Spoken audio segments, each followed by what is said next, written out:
حضرت مولانا یوسف کاندلوی رحمہ اللہ کے زمانے کا قصہ ہے کہ ان کے زمانے میں مہنگائی بہت زیادہ بڑھ گئی، جس طرح کہ آج کل مہنگائی کا طوفان ہے، مہنگائی کم ہونے کا نام نہیں لے رہی۔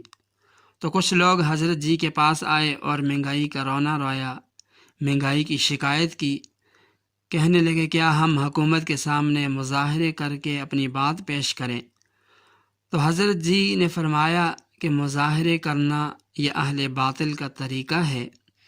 پھر سمجھایا کہ دیکھو، انسان اور چیزیں یہ دونوں اللہ تعالیٰ کے نزدیک ترازو کے دو طرفوں کی طرح ہیں۔ جب انسان کی قدر و قیمت اللہ تعالیٰ کے یہاں ایمان اور اعمال صالحہ کی وجہ سے بڑھ جاتی ہے، تو چیزوں کی قیمت والی طرف خود بخود ہلکی ہو کر اوپر اٹھ جاتی ہے اور مہنگائی میں کمی آ جاتی ہے۔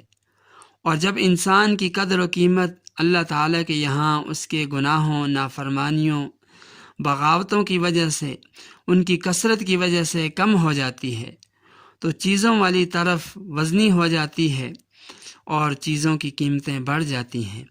لہٰذا تم پر ایمان اور اعمال صالحہ کی محنت ضروری ہے، تاکہ اللہ تعالیٰ کے یہاں تمہاری قدر و قیمت بڑھ جائے اور چیزوں کی قیمتیں خود بخود گر جائیں۔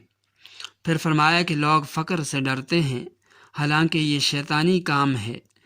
اللہ تعالیٰ کا فرمان ہے الشیطان یعدکم الفقر، کہ شیطان تمہیں فقر، محتاجگی سے ڈراتا ہے، اس لیے تم لوگ جانے انجانے میں شیطانی لشکر اور ایجنٹ مت بنو۔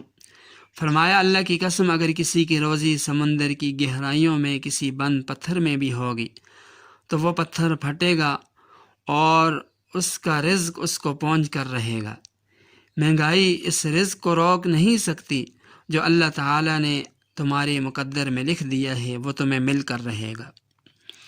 تو آج کل جو مہنگائی کا طوفان ہے، مہنگائی کم ہونے کا نام نہیں لے رہی، ایسے میں ہمیں اللہ تعالیٰ کی طرف رجوع کرنا چاہیے، ایمان اور اعمال صالحہ کی طرف رجوع کرنا چاہیے، ایمان اور اعمال صالحہ کی محنت کو اختیار کرنا چاہیے۔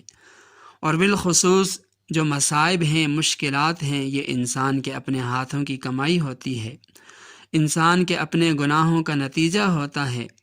تو اس لیے ایسے حالات میں جہاں مہنگائی کا طوفان ہے، ملک کے اندر بدامنی ہے، افراتفری ہے، ایسے حالات میں ہمیں اللہ تعالیٰ کی طرف رجوع کر کے توبہ استغفار کرنا چاہیے، گناہوں سے معافی مانگنی چاہیے۔